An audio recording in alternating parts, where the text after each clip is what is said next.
Limited associations. There are some people you can spend 3 hours with, but not 3 days.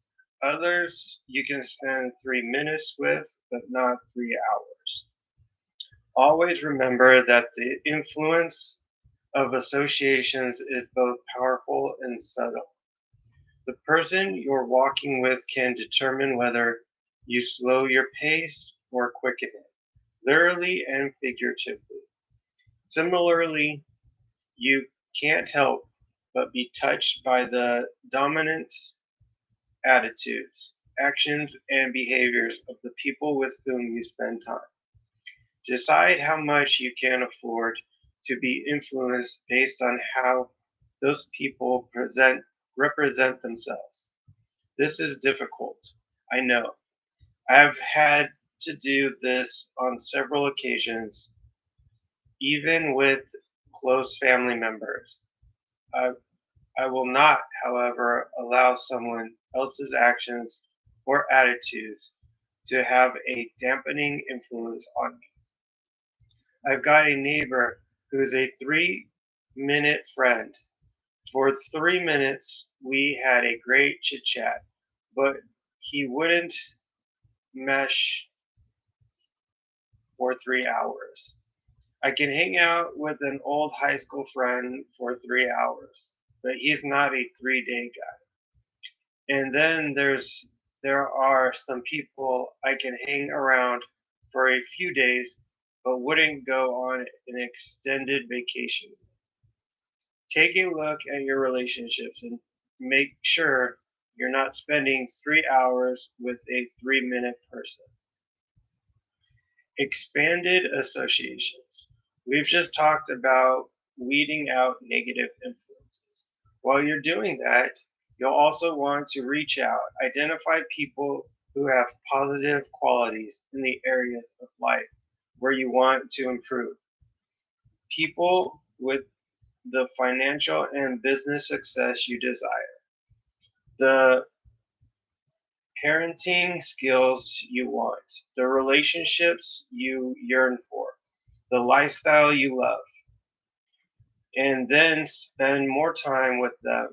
Join organizations and businesses and health clubs where these people gather and make friends. Ahead, you'll see how I even used to drive to a different town to spend quality time with for, fortuitous results.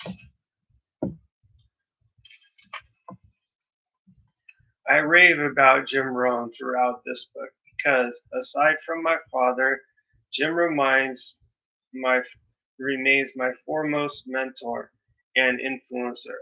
My relationship with Jim perfectly exemplifies an expanded association.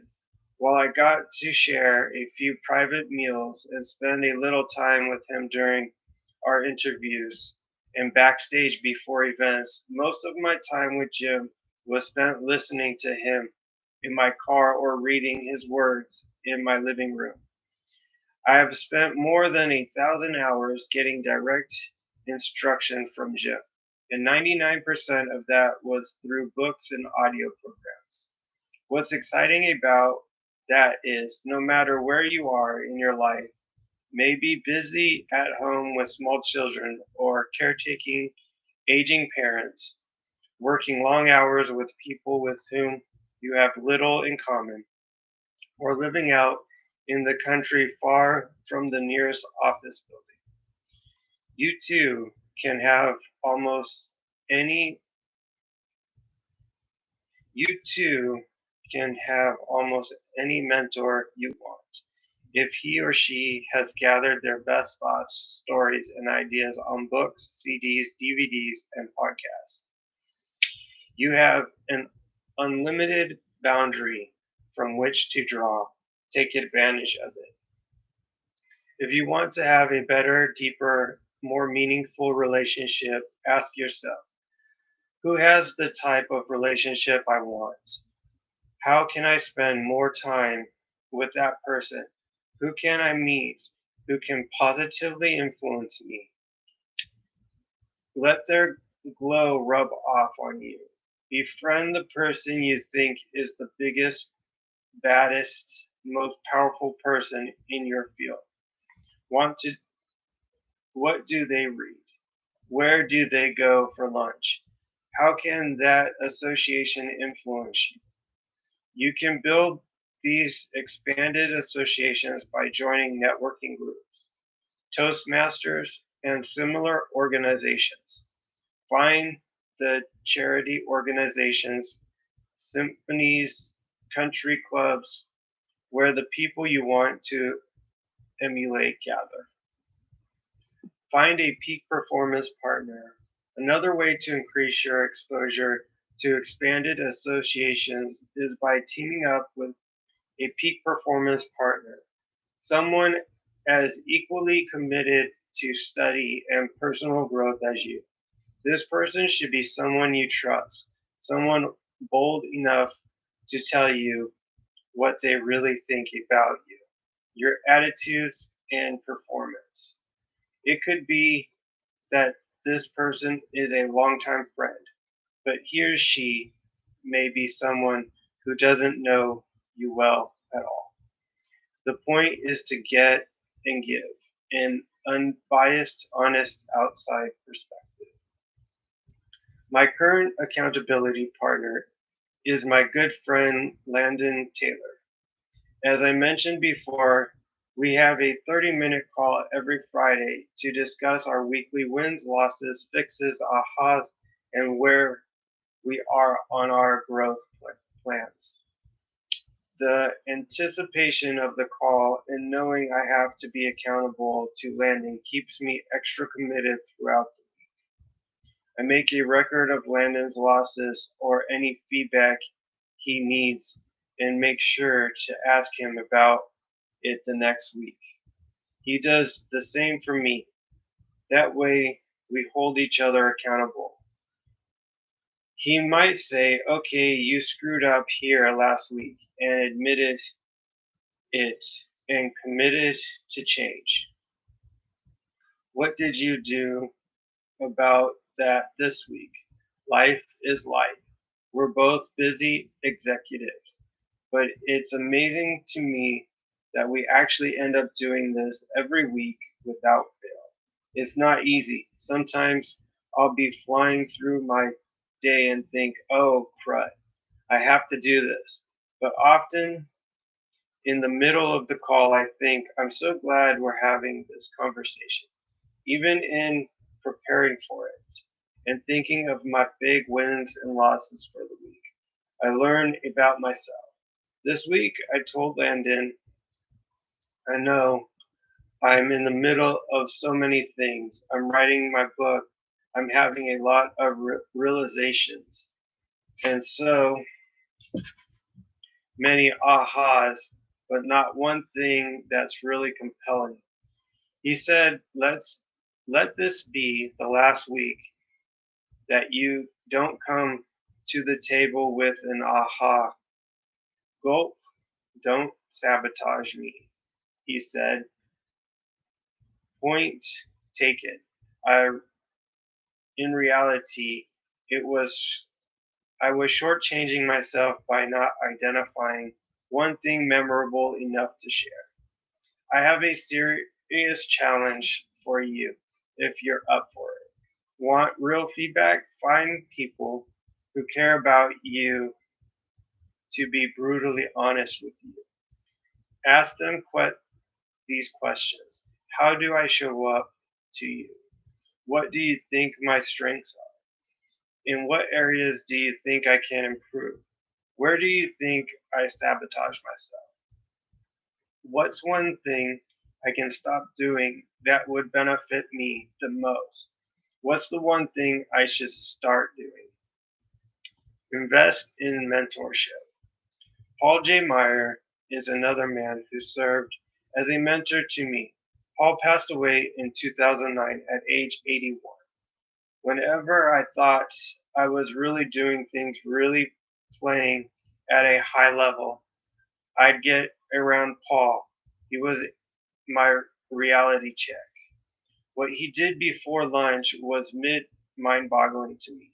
I got to spend a lot of time with him. Paul bought one of my companies, and then I did a turnaround for one of his companies. He was a very powerful spirit in my life.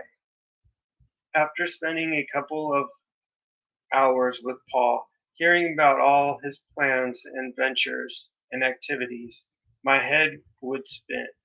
Just trying to make sense of all he had going on exhausted me. After time with Paul, I'd want to go take a nap, but my association with him raised my game. His walking pace was my running pace. It expanded my ideas about how big I could play and how ambitious I could be. You have to get around people like that. You're never too good for a mentor. During my interview with Harvey McKay, he told me, I have had 20 coaches, if you can believe it.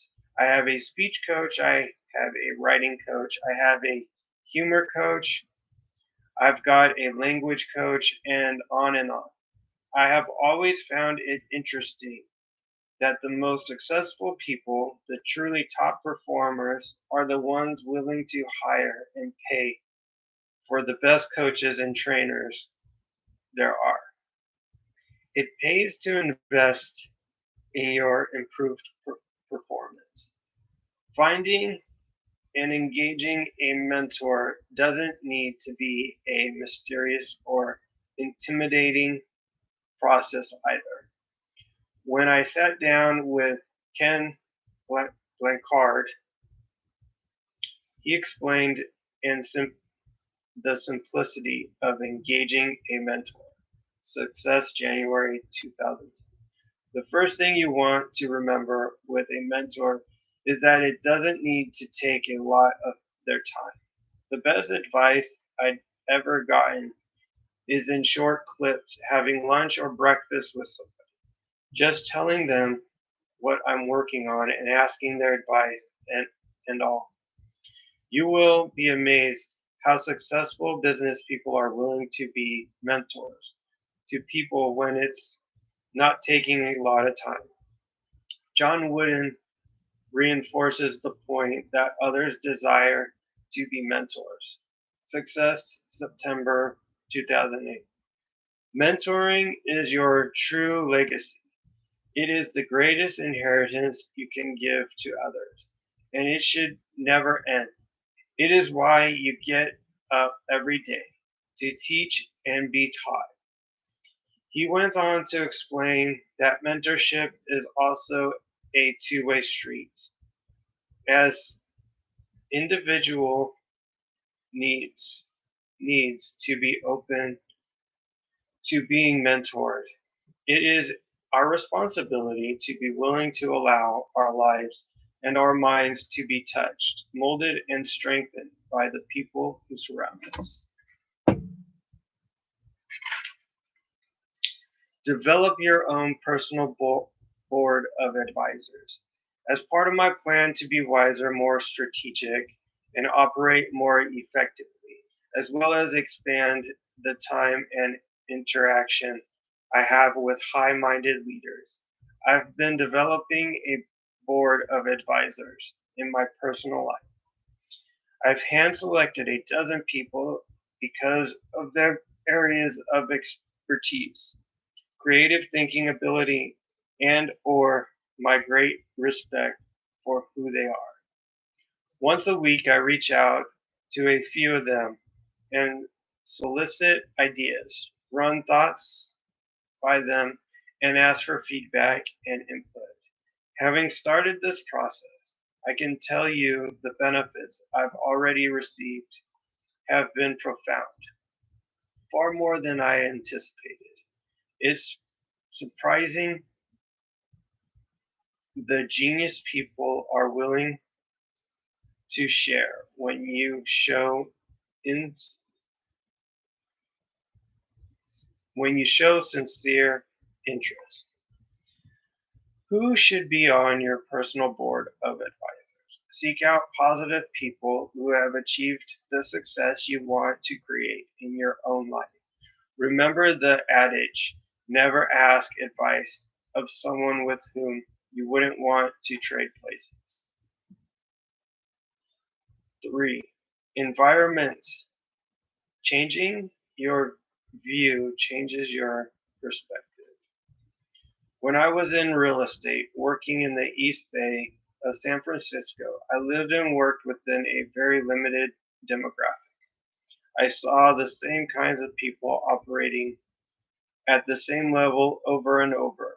I knew that I needed to find an elevated circle of associations in order to go where I wanted to go. I started driving across the bay to one of the richest and most beautiful spots on the planet, Tiburon in Marion County, north of San Francisco.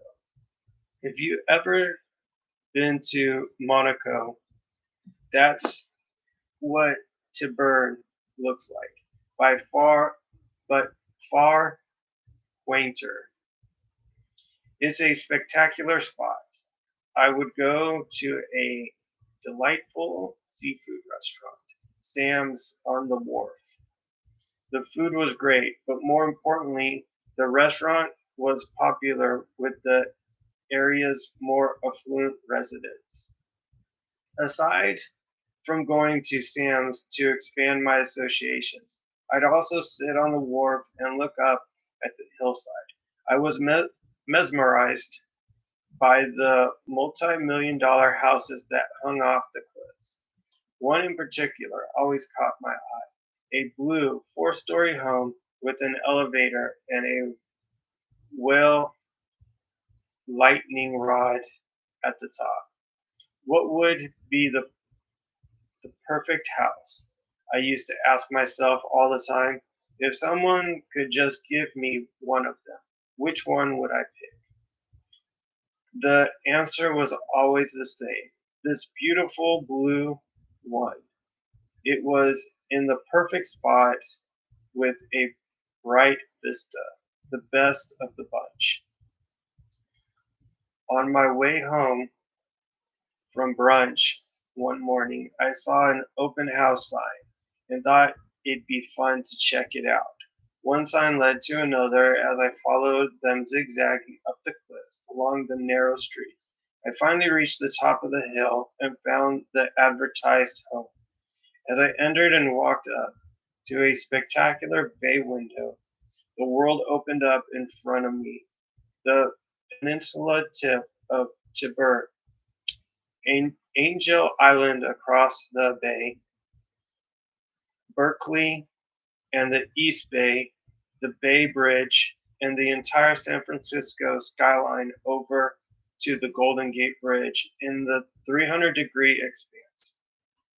I walked out onto the balcony and looked around. Suddenly I realized that this was the very house I'd been looking at for years. This was the Blue House. I signed the contract on the spot. My dream house was now mine. I can't really say that I met anybody at Sam's who changed my life. However, the environment had a powerful effect on me. Seeing those homes up on the cliffs fueled my ambition and expanded my dreams. I ended up working harder than I ever thought possible to make those dreams come true, and they did. The dream in my heart may be bigger than the environment in which you find yourself. Sometimes you have to get out of the environment to see what dream fulfilled. See that dream fulfilled. It's like planting an oak sapling in a spot. Once it becomes root bound, its growth is limited. It needs a great space to become a mighty oak. So do you. When I talk about our environment, I'm not just referring to where you live. I'm referring to whatever surrounds you. Creating a positive environment to support your success means clearing out all the clutter in your life, not just the physical clutter, that makes it hard for you to work productively and efficiently. Although that's important too.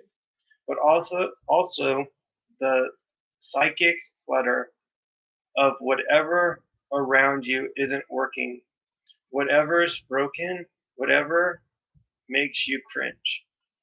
Each and every incomplete thing in your life exerts a draining force on you, sucking the energy of accomplishment and success out of you as surely as a vampire stealing your blood.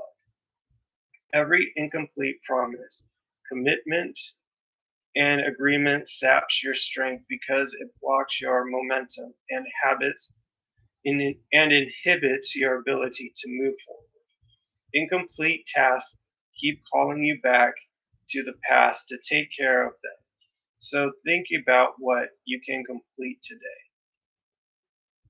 Additionally, when you're creating an environment you support your goals, remember that you get in life what you tolerate. This is true in every area of your life, particularly within your relationships with family, friends, and colleagues. What you do decide to tolerate is also reflective in the situations and circumstances of your life right now. Put another way, you will get in life what you accept and expect you are worthy of. If you tolerate disrespect, you will be disrespected. If you tolerate people being late and making you wait, people will show up late for you.